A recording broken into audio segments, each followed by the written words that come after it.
ကဘန်ကောက်ကိုသွားမလို့ပဲဖြစ်ပါတယ်နာဂါဆာကီကနေပြီးတော့မှဖူကူက international airport ကိုသွားဖို့အတွက်ပေါ့နော်ဘတ်ကားဆောင်နေရပဲဖြစ်ပါတယ်ဒါတော့တရားမဲ့ပစ္စည်းတွေပါ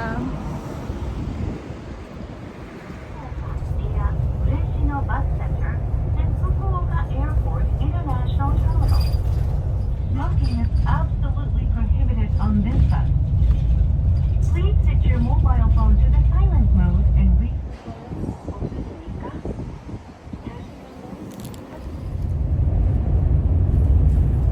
要下车的乘客请按。そちらに乗り換えられて国内線へ行かれてください。Fukuoka Airport ကိုရောက်ပါပြီ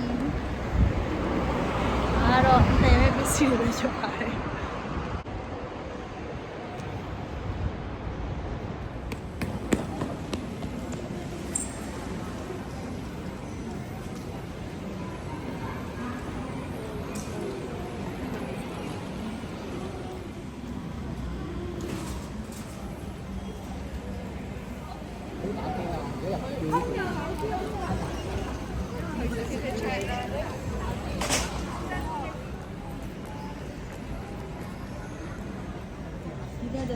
같이 말지.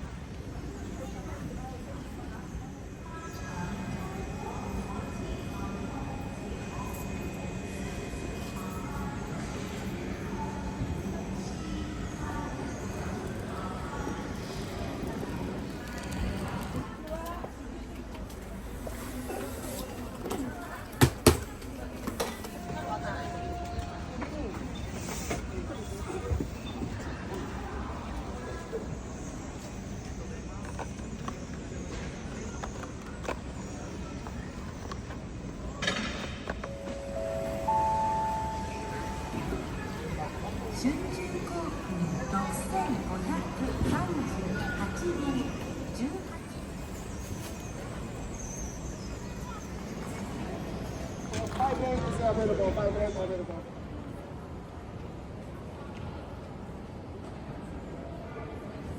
လက်ဆောင်ပေးဖို့အတွက်ပစ္စည်းလေးတွေလာဝယ်တာပါဒီမှာလည်းဝယ်လို့ရပါတယ်အဆုံးရှိပါတယ်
လေးတွေအတိုင်းပဲပေါ့နော် arrival ဆိုတာရှိရဲ transfer ဆိုတာရှိရဲညားလေးတွေအတိုင်းပဲလိုက်သွားရင်ရပါတယ်နော်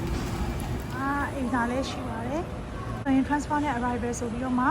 ညားလေးတွေပြထားပါတယ်ညားလေးတွေအတိုင်းလိုက်သွားရင်ရပါတယ်နော်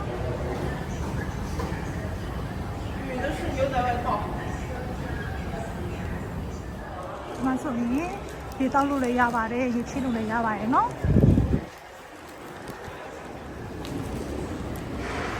ဂိမ်းနံပါတ်လေးတွေကိုရှာပြီးတော့မှဒီကနေ့တိုင်း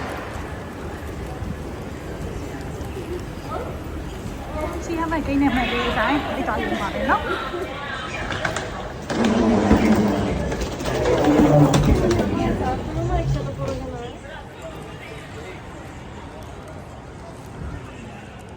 ိတ်ကိုမှန်အောင်ယူဖို့တော့လိုတာပေါ့နော်ဒီမှာဆိုရင်တော့ထိုင်ကြရည်လည်းအများကြီးရှိပါတယ်အကျယ်ကြီးပါ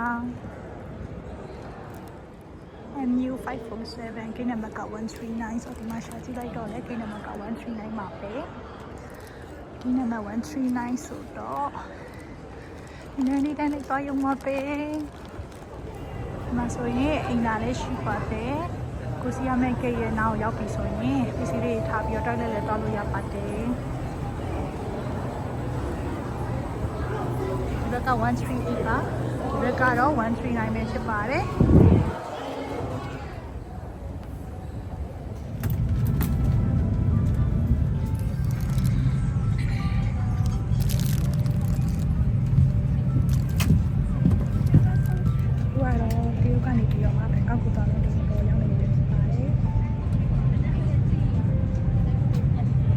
ထိလိုက်ရတာဒီတော့မောတာ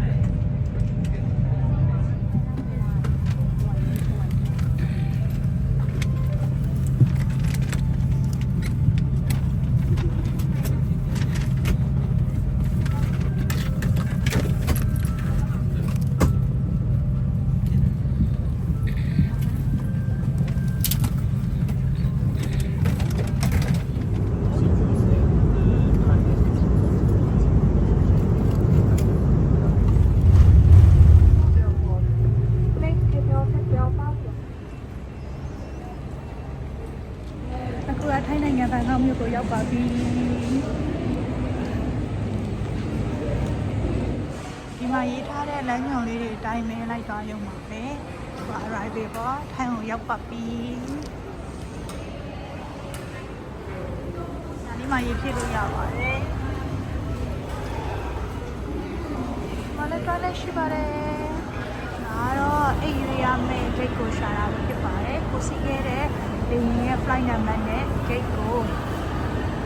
flight number နဲ့ရှာလို့ရပါတယ်မနက်စနေမှာပါအေးရမယ့်နေရာရောက်ပါပြီကိုယ်ရေးရှာလို့လိုက်ရမှာအိတ်ကြီးလေးရေးပြီးပါပြီဘန်ကောက်ကိုလည်းရောက်ပါပြီဒါတော့ကျွန်တော်ယူခဲ့တဲ့အိတ်တွေပါဒီကချက် luggage ပေါ့နော်ဒါကဒီနှလုံးကကြတော့ကျွန်တော်ဒီ transit မှာထုတ်ဆရာမလို့ပေါ့နော်ဒီခုနကဒီမှာတစ်ခါတည်းတွေ့ပြီးသားပေါ့နော်ဒါကြတော့ hand carry တွေပဲဖြစ်ပါတယ်ဒါကတော့လေရင်ဝင်းမှာဝယ်ခဲ့တဲ့ချွတ်ချွတ်ပြီးမှဝယ်ခဲ့တာမျိုးဖြစ်ပါတယ်ထိုင်းနိုင်ငံဘန်ကောက်မြို့ကိုရောက်ပါပြီဒီတစ်ခါစီးခဲ့တဲ့ဒီကကြတော့တနင်္လာနေ့45မိနစ်ပေါ့နော် transit time ကတနင်္လာနေ့45မိနစ်ပဲရတဲ့လေကိုတိုးခဲ့တာပေါ့နော်ပုံမှန်ဆိုရင်တော့45မိနစ်ဆိုရင်တော့လောက်ပါတယ်ဒီတစ်ခုနဲ့တစ်ခုနဲ့တစ်ခုချိန်ကြာတင်ကလေပြီးတော့အိတ်တွေကလည်းထုတ်ဆရာမလိုပါဘူးချက် luggage တွေကထုတ်ဆရာမလိုဘူးပေါ့နော် hand carry လေးဆွဲသွားရုံပါပဲ45မိနစ်ပဲလောက်ပဲဒီတစ်ခါကျတော့ဒီဂျပန်ဘက်ကနေပြီးတော့မှထွက်ခဲ့တဲ့အချိန်မှာလေက15မိနစ်နောက်ကျသွားတယ်အဲ့ဒါကြောင့်မို့လို့နည်းနည်းလေးတော့ပြေးရလာရတာလေးတော့ရှိသွားပါတယ်အဲ့အတွက်2နာရီလောက်3နာရီလောက်ကွာတဲ့လေရင်ကိုပဲစီရင်ပို့ပြီးတော့အဆင်ပြေပါတယ်လို့ဒါမဲ့လည်းကျွန်တော်တက်ကတော့အတွေ့အကြုံတစ်ပေါ့နော်ဒီကနေ့ဘန်ကောက်မြို့ကိုရောက်ပါပြီ